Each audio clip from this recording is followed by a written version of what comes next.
Okay, up here at the Chickamauga Dam. A lot of people out fishing today.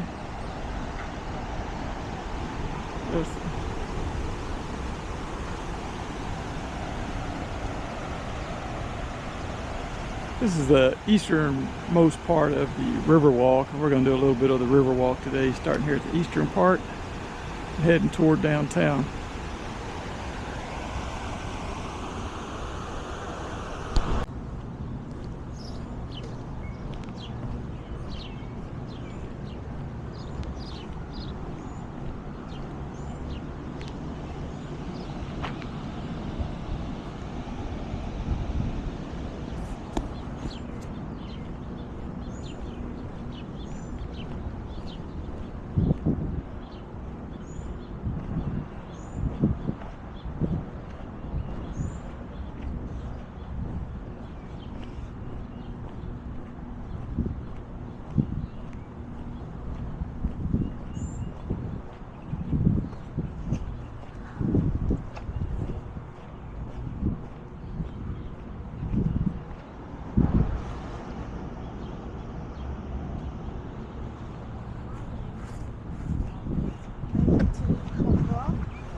All right, starting to head west downtown.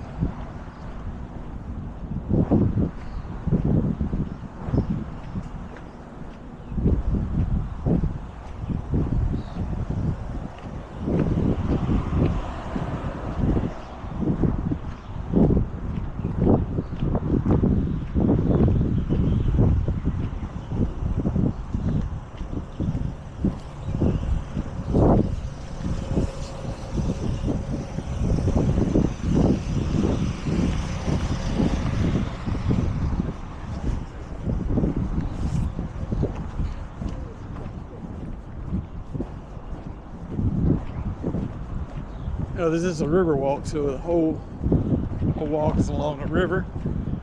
Most of the time you're on the river where you can see the river views.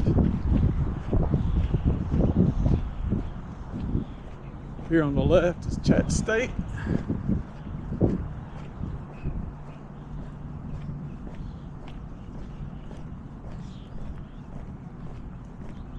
It's probably one of the most heavily walked areas of the river walk. So, a lot of people. Today we're picking up in Genesis again.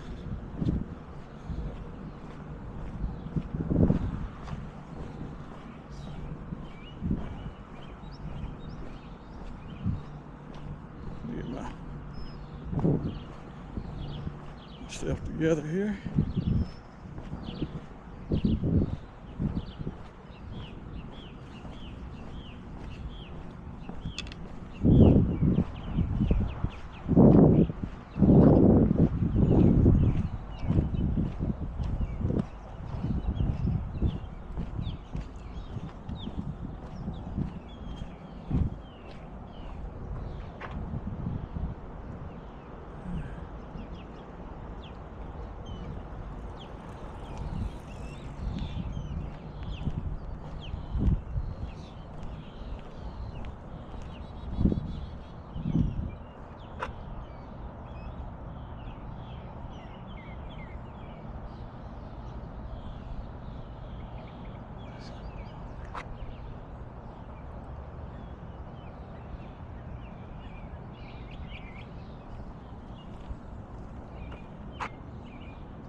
All right, it's actually going to start up in Genesis 10.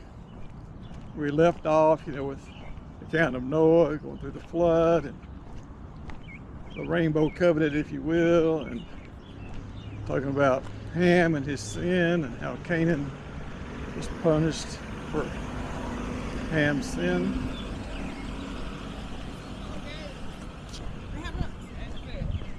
That's what I wasn't sure. I went to Ollie. So we're gonna see here some of the genealogy of the sons of Noah and the different tribes that came out of them, and then go from there.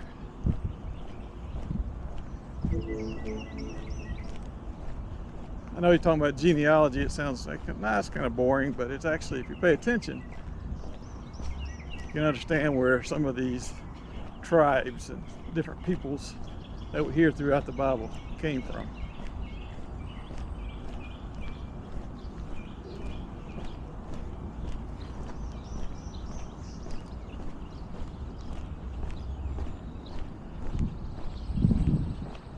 Account of Shem, Ham, and Japheth, Noah's sons, who themselves had sons after the flood.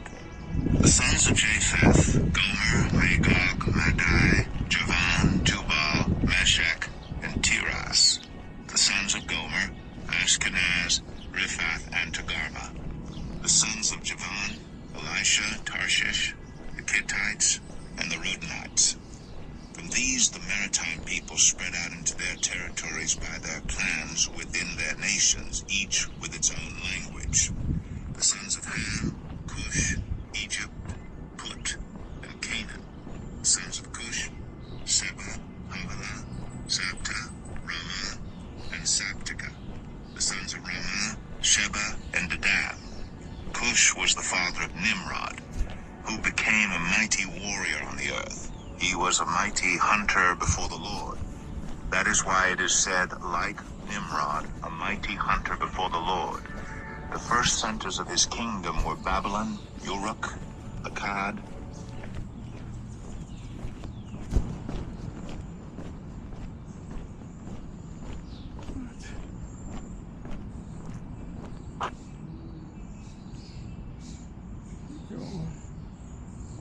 Genesis 10. This is the account of Shem, Ham, and Japheth.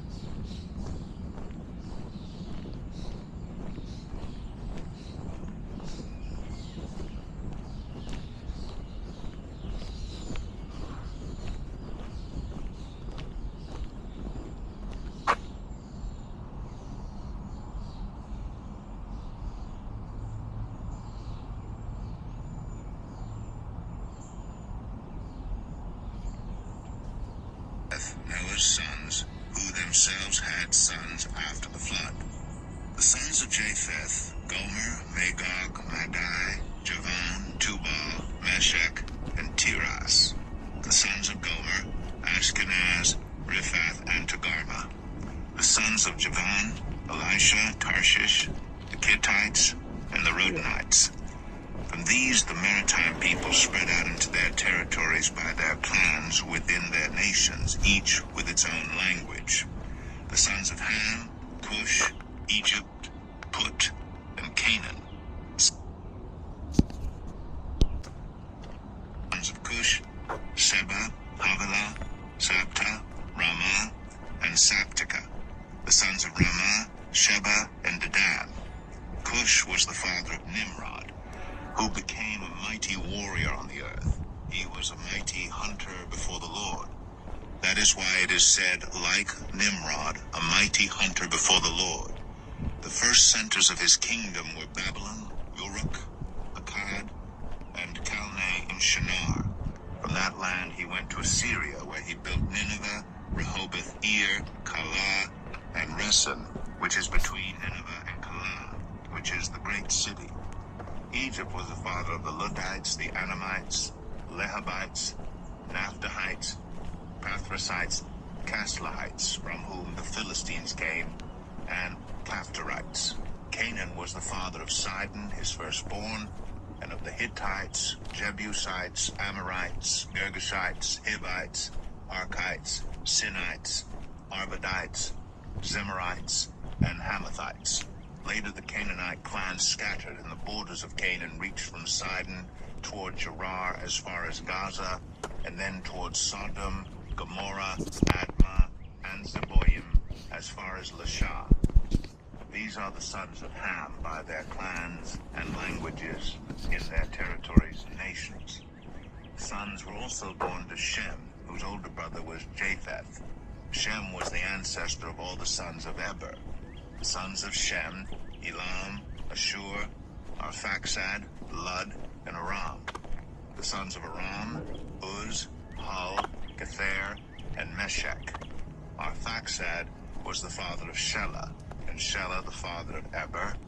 2 sons were born to Eber. One was named Peleg, because in his time the earth was divided. His brother was named Joktan. Joktan was the father of Almadad, Shaleth, Azarmaveth, Jerah, Adoram, Uzal, Dikla, Obal, Abimael, Sheba, Ophir, Havilah, and Jobab.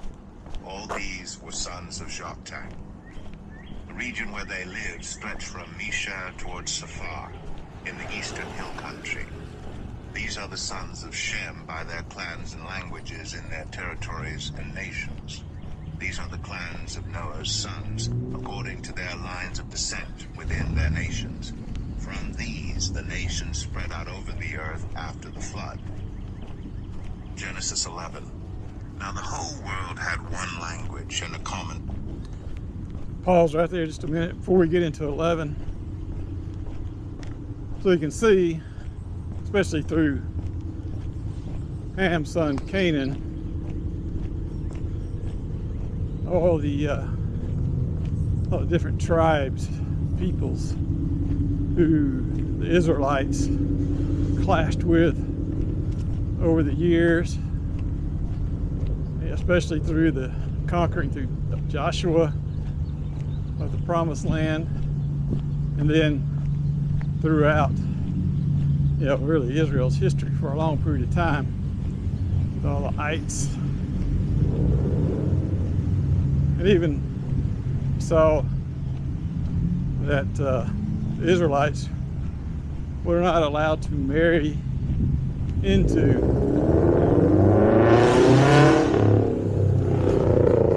a lot of the tribes of the Canaanites.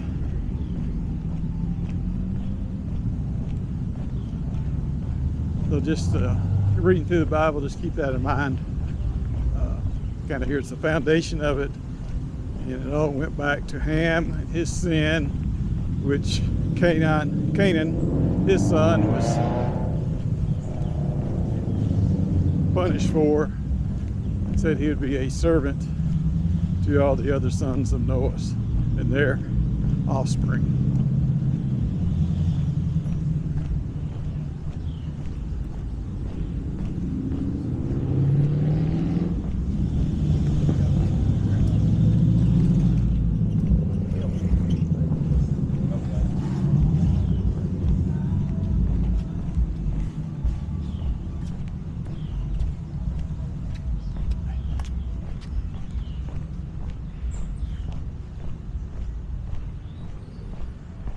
All right, we're getting in Genesis chapter 11. See how different languages and nations, people groups came about throughout the world. Speech. As people moved eastward, they found a plain in Shinar and settled there. They said to each other, "Come, let's make bricks and bake them thoroughly." They used brick instead of stone and tar for mortar.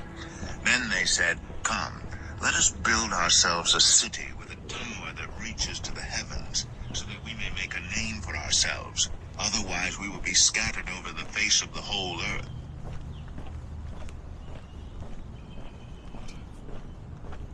Genesis 12. The Lord... What the heck is going on here? Genesis 11.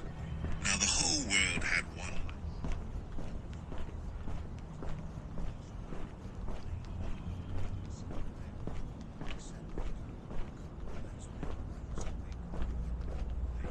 Brick instead of stone and tar for mortar.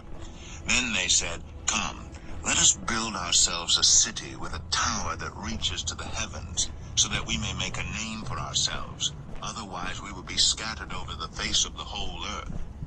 But the Lord came down to see the city and the tower the people were building. The Lord said, "If as one people speaking the same language they have begun to do this, then nothing they plan to do will be impossible for them.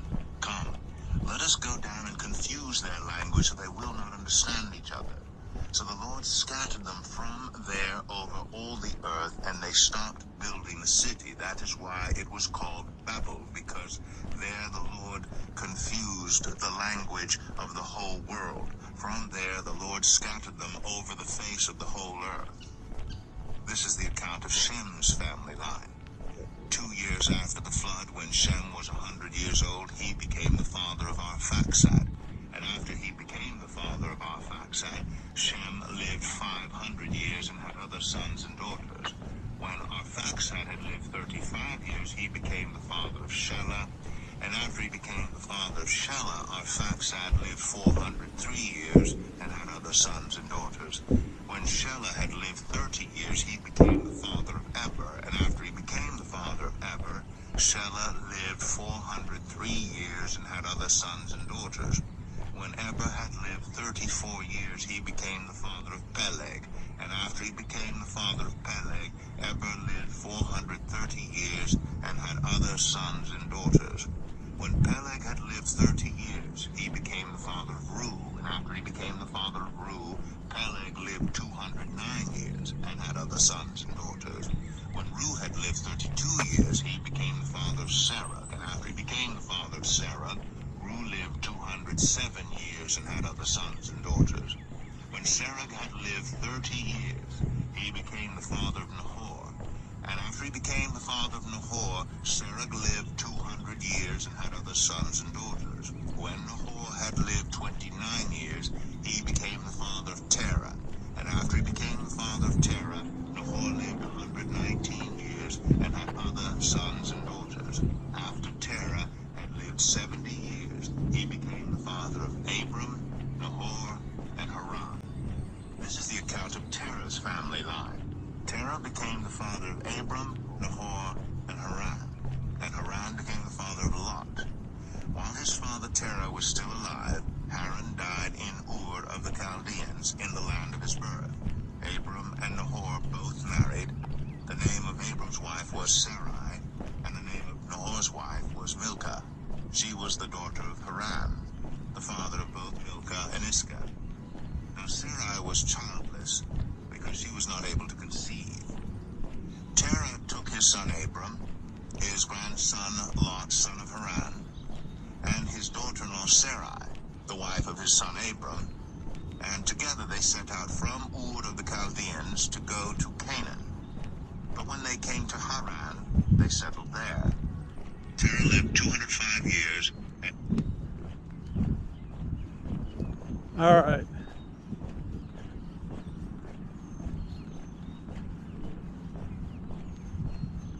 We can see here that have a line leading up to Abraham and Abram, if you will, soon to become Abraham. And then Sarai, see where she came from, and then Lot. Now, of course, we'll get into more of the history there with Abraham, Sarah, and Lot, Sodom and Gomorrah, the covenant, Abrahamic covenant, and such. But I know sometimes that genealogy seems like it's kind of boring and what the heck, but it's leading up to a point, just seeing how everybody came and where they came from in that line from Noah up to Abraham.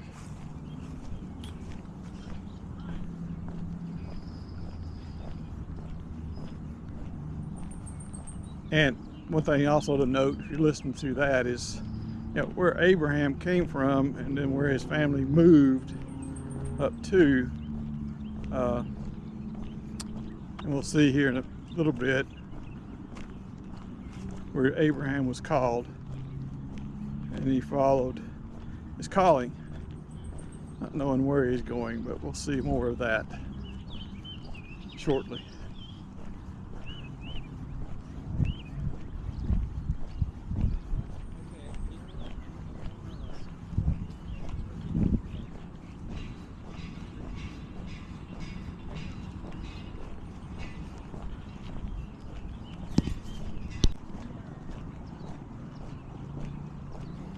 I'm thinking too, up to this point,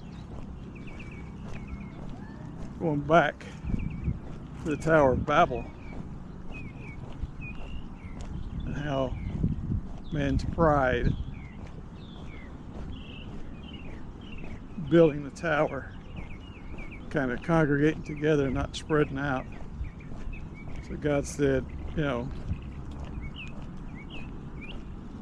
we're going to spread these people out, confuse their languages, have different languages, set them out in different areas and nations. And it's kind of how we are now. Started right, spread out all over the world. Well, they could say something like Yeah. I wonder. See if we get that.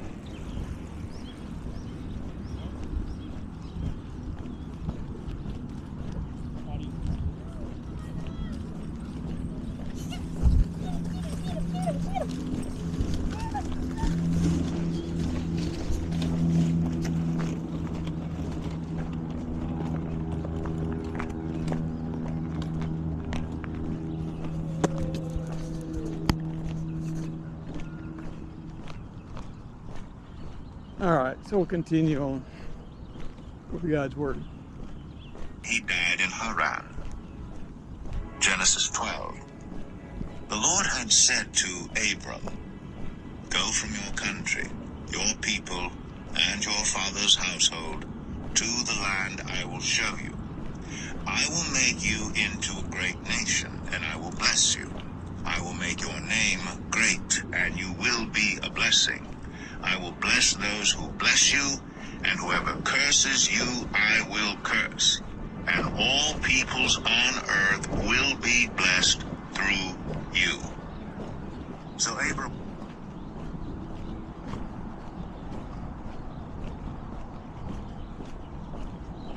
All right, so here we see God's calling and his covenant with Abraham. I guess the first version, which it doesn't ever change, but we'll hear it many different times going out, but how God's going to make him into a great nation. His descendants are going to be so numerous you can't count. And through his seed, all nations are going to be blessed. So we see his covenants to Israel and then to all peoples, Israel, Gentiles, to everybody.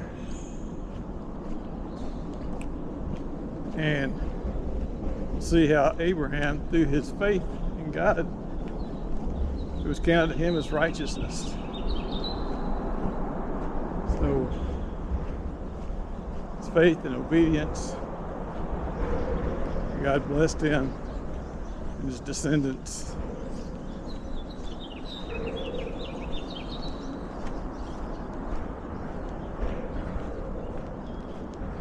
went as the Lord had told him, and Lot went with him.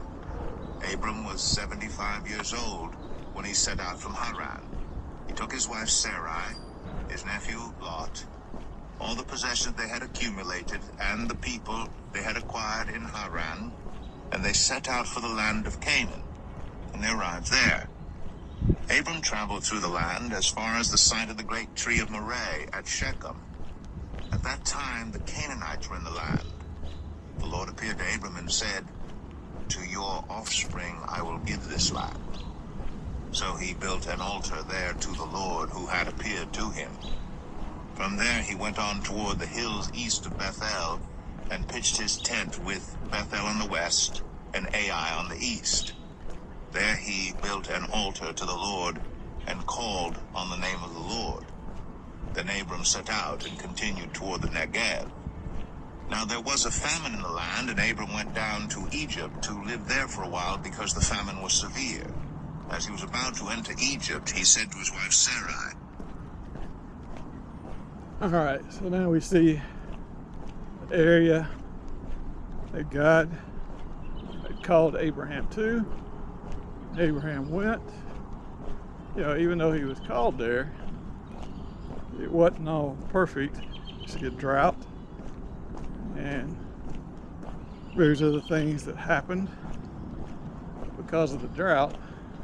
You see that Abraham went south to Egypt, and here we'll see an account that shows Abraham is just a man, because he acts in a very strange way to us. You know, I've heard some people say that he was kind of cowardly here and not very caring for his wife or what he does, but in his mind, I think he was just looking out for their safety because of Sarah's beauty. He thought that could cause trouble, so he was trying to avoid trouble.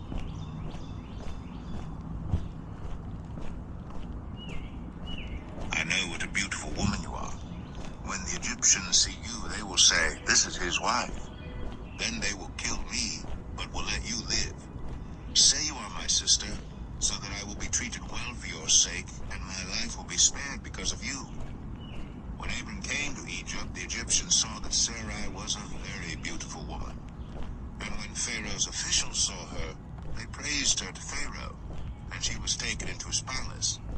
He treated Abram well for her sake, and Abram acquired sheep and cattle, male and female donkeys, male and female servants and camels. But the Lord inflicted serious diseases on Pharaoh and his household because of Abram's wife Sarai. So Pharaoh summoned Abram. "What have you done to me?" he said. "Why didn't you tell me she was your wife? Why did you say, 'She is my sister,' so that I took her to be my wife? Now then, here is your wife. Take her and go." Then Pharaoh gave orders about Abram to his men, and they sent him on his way with his wife and everything he had. Genesis 13. All right. So we see this whole account. Abraham lied about his wife, said she was his sister. And Pharaoh said, "Well, she is your sister. She is very beautiful. I will take her as one of my wives." So he did so. But because he did so, God had cursed his family, and various diseases and things happened to Pharaoh's family, etc. And so they went back to Abraham and said, "What have you done to us? You know, what is this?" Finally, they figured out that Sarah was his wife, not his sister. So Pharaoh said, "Leave, take everything we've given you, and leave, and take your wife with you." So he did. You know, sometimes things happen in a strange way. I was just thinking of this, going along with something I heard this morning. God is sovereign, and sometimes he uses our wickedness, our sin, our desires to accomplish his will. It's not that he is anyway saying sin is right, but knowing our heart sometimes, he will take our heart's desires and turn that in a way where it ends up being good for his kingdom, his overall good. I know it's hard for us to see sometimes, but in this particular case, here's Abraham sinning, lying. Pharaoh, doing what he did. But when Abraham left, he left with a lot of livestock, a lot of things he didn't have when he went there. And off that, he kind of built his fortune, if you will, as we'll see later. but they took all that, used it for advantage, and ended up benefiting Abraham, technically benefiting God's plan for Abraham and the Israel nation. It may seem like a little stretch, but just think about it. It's technically what happened, however it came about. We know God, sovereign God, and therefore He can take the bad and use it for good. And the ultimate example we know is with Messiah Jesus Christ and what happened to him to the Jewish nation, Pharisees and Sadducees, and all that put him to death. So God used their wickedness, their evil hearts, to crucify Jesus, which ended up being a blessing through the resurrection to us all. All right, we're gonna walk here for a minute, see where we're at.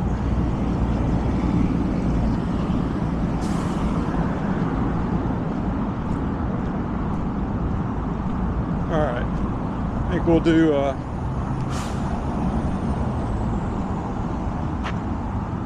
one more chapter.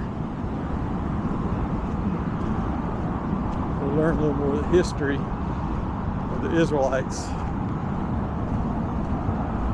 So Abram went up from Egypt to the Negev with his wife and everything he had, and Lot went with him. Abram had become very wealthy in livestock and in silver and gold. From the Negev he went from place to place until he came to Bethel, to the place between Bethel and Ai where his tent had been earlier, and where he had first built an altar. There Abram called on the name of the Lord. Now Lot, who was moving about with Abram, also had flocks and herds and tents. But the land could not support them, or they stayed together, for their possessions were so great that they were not able to stay together. And quarreling arose between Abram's herders and Lot's. The Canaanites and the Perizzites were also living in the land at that time. So Abram said to Lot, "Let's not have any quarreling between you and me, or between your herders and mine, for we are close relatives. Is not the whole land before you? Let's part company. If you go to the left, I'll go to the right. If you go to the right, I'll go to the left."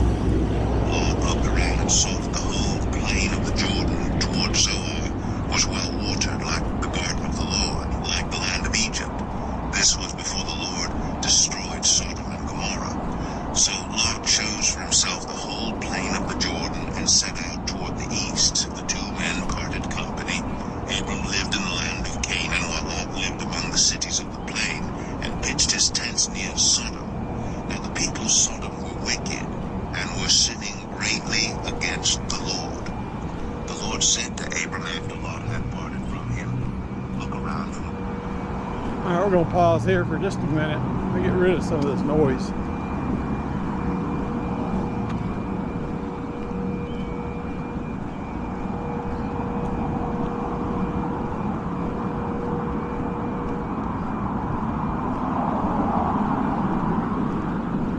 Right here by Chattanooga Highway, which runs to downtown area of Chattanooga.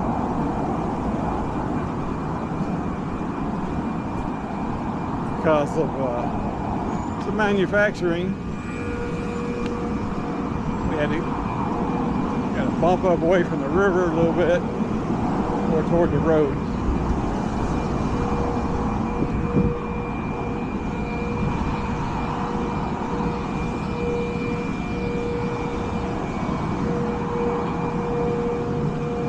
Should be hitting the 2-mile mark up here. We'll turn around.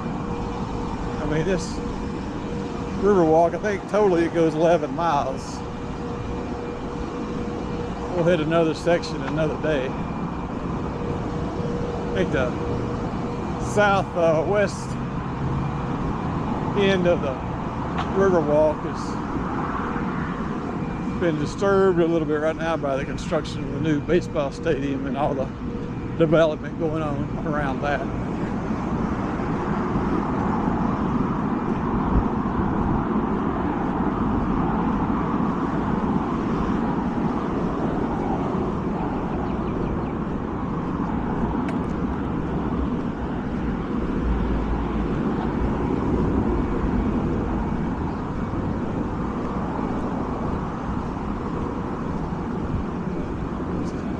BASF, you need a job, to hire you. All right, so here's one of the 2 mile markers.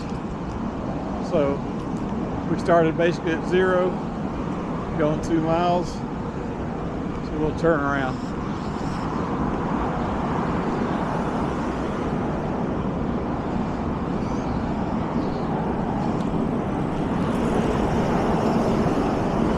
We go about another quarter mile or so.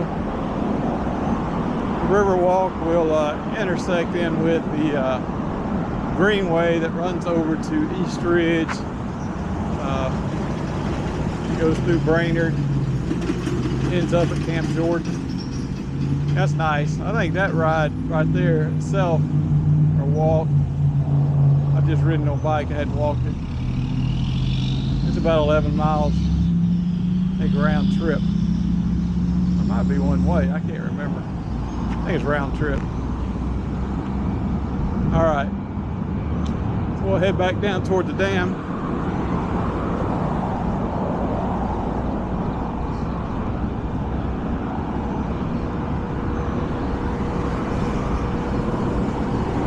We'll finish this one chapter, but I'll wait till we get off the road.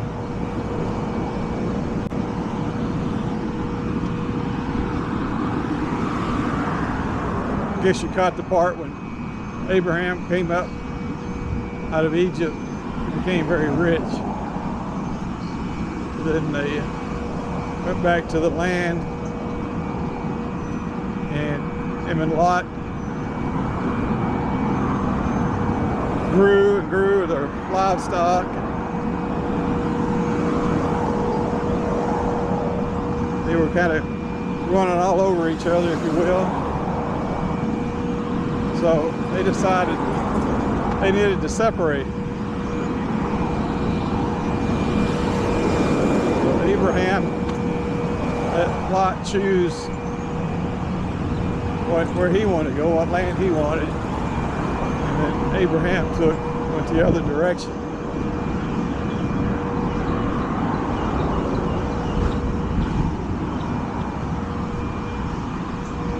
And those of you who know the story know what kind of happens next with Lot. And we'll see that coming up.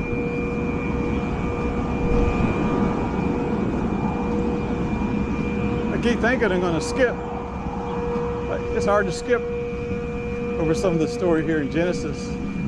It's so foundational, and you really need to understand all the way through Joseph.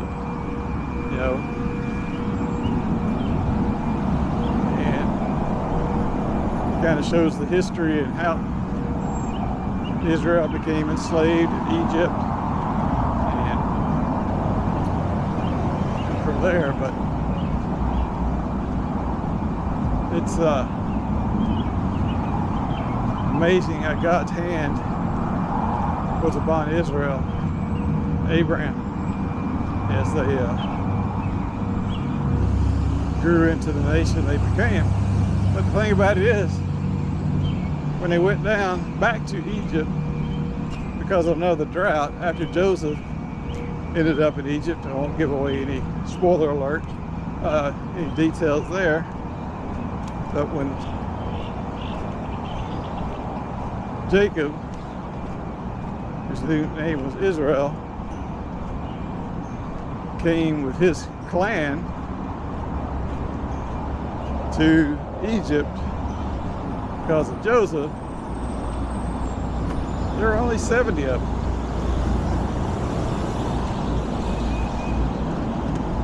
And we know, like about 400 years later, when Moses led them out of Egypt, there was approximately 2 million.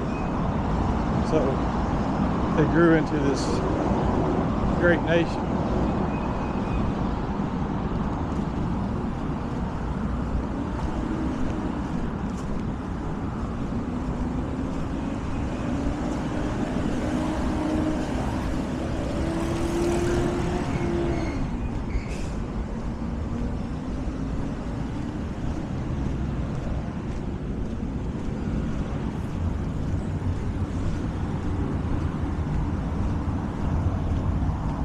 But can't stress enough for you to go back, and we'll see it again. The Abrahamic covenant, but just make sure you understand all the details around that, because it'll again help you understand God's covenant with Abraham, with Israel, and how everything going forward is kind of based on that, even when you get into Moses, the Mosaic covenant, and Davidic covenant. So it's important to really understand all the different covenants of the Old Testament. And we'll see even the New Covenant in the Old Testament, in Jeremiah. So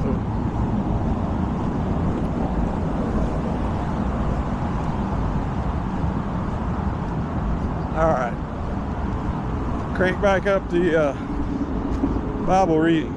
Where you are, to the north and south, to the east and west, all the land that you see, I will give to you and your offspring forever. I will make your offspring like the dust of the earth, so that if anyone could count the dust, then your offspring could be counted. Go, walk through the length and breadth of the land, for I am giving it to you. So Abram went to live near the great trees of Mamre at Hebron, where he pitched his tents. There he built an altar to the Lord. Genesis 14. At the time when Amraphel was king of Shinar, Arioch king of Elasar, Chedorlaomer king of Elam, and Tidal king of Goyim, these kings went to war against Bera king of Sodom, Birsha king of Gomorrah, Shinab king of Admah, Shemaber king of Zeboim, and the king of Bela, that is Zoar.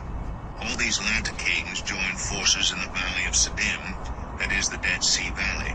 For 12 years they had been subject to Chedorlaomer, but in the 13th year they rebelled.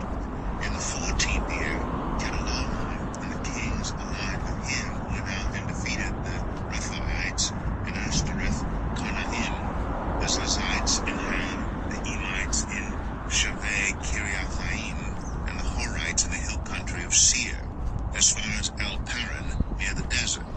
Then they turned back and went to En-Mishpat, that is Kadesh, and they conquered the whole territory of the Amalekites, as well as the Amorites who were living in Hazazon Tamar. Then the king of Sodom, the king of Gomorrah, the king of Admah, the king of Zeboim, and the king of Bela, that is Zoar, marched out and drew up their battle lines in the valley of Siddim against Chedorlaomer, king of Elam, Tidal, king of Goyim, Amraphel, king of Shinar, and Arioch, king of Elasar, 4 kings against 5. Now the valley of Siddim was full of tar pits, and when the kings of Sodom and Gomorrah fled, some of the men fell into them, and the rest fled to the hills. The 4 kings seized all the goods of Sodom and Gomorrah and all their food. Then they went away.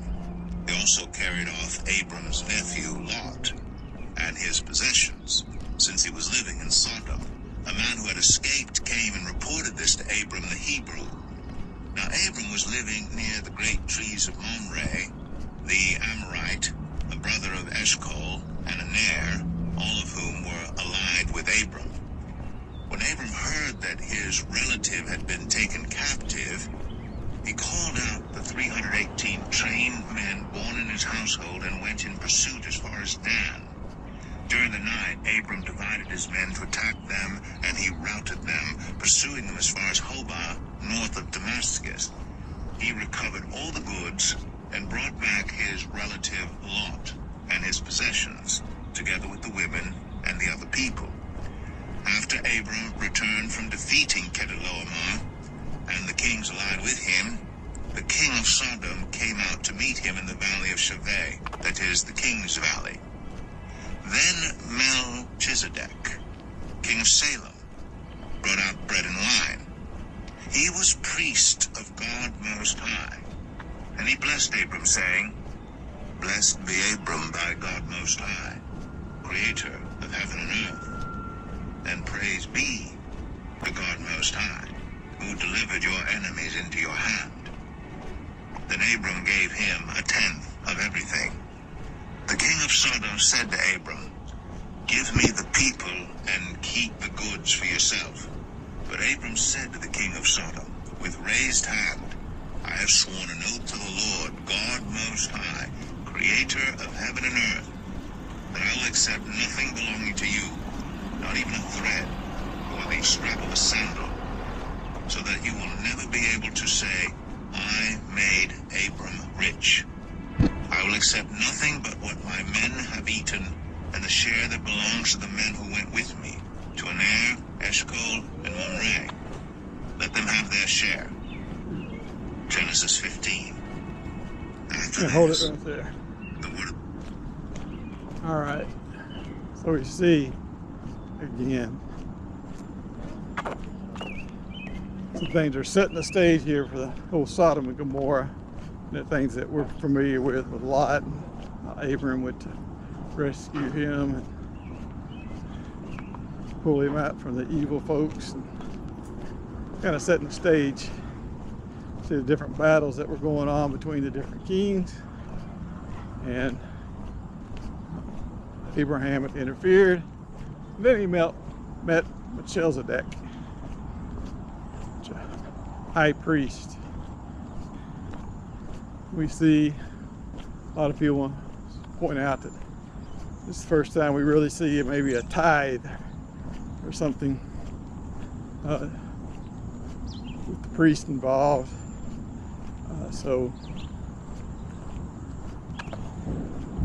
But you know, Abraham didn't want anything in return for anything that he did.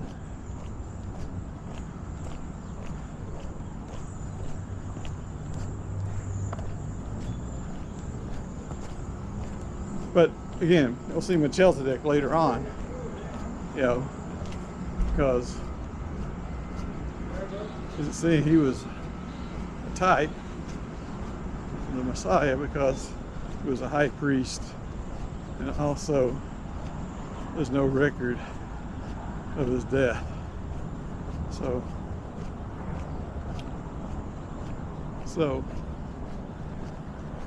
some people want to say that, you know, he was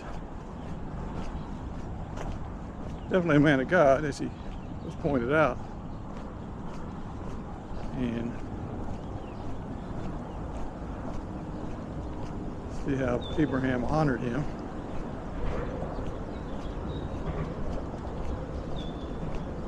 For that. So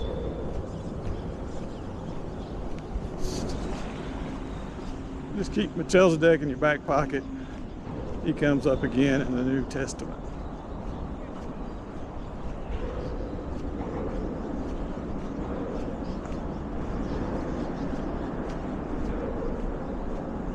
A lot of history here, a lot of background information, especially with Abraham and Lot. It gets a little, story gets a little crazy here in a little bit, especially concerning Lot.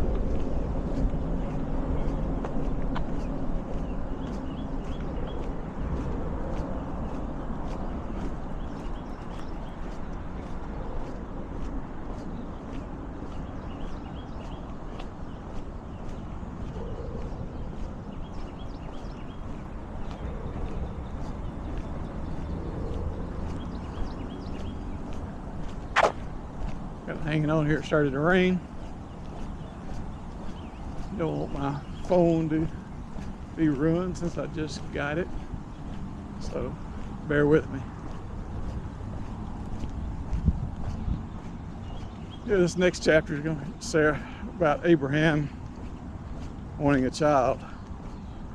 And as you know, him and Sarah kind of took things in their own hands and didn't wait on God. It's God had promised them a child, as we'll see.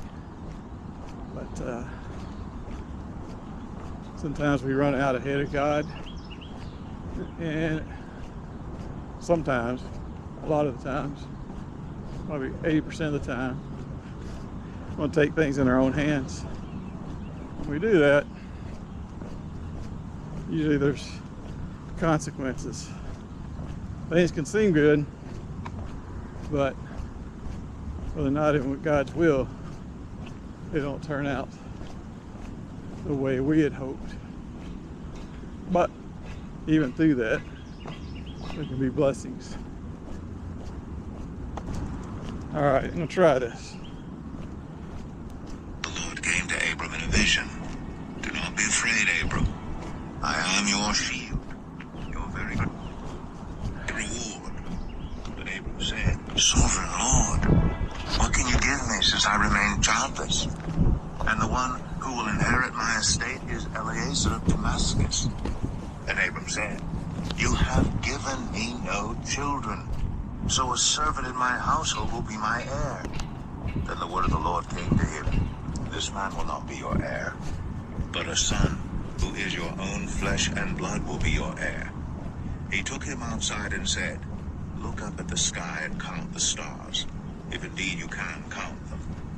Then he said to him, So shall your offspring be. Abram believed the Lord, and he credited it to him as righteousness. He also said to him, I am the Lord, who brought you out of Ur of the Chaldeans to give you this land to take possession of it. But Abram said, Sovereign Lord, how can I know that I will gain possession of it? So the Lord said to him, Bring me a heifer, a goat, and a ram, each 3 years old, along with a dove and a young pigeon. Abram brought all these to him, cut them in two, and arranged the halves opposite each other. The birds, however, he did not cut in half. Then birds of prey came down on the carcasses, but Abram drove them away. As the sun was setting, Abram fell into a deep sleep, and a thick and dreadful darkness came over him. Then the Lord said to him, Know for certain that for 400 years your descendants will be strangers in a country not their own, and that they will be enslaved and mistreated there. But I will punish the nation they serve as slaves, and afterward they will come out with great possessions.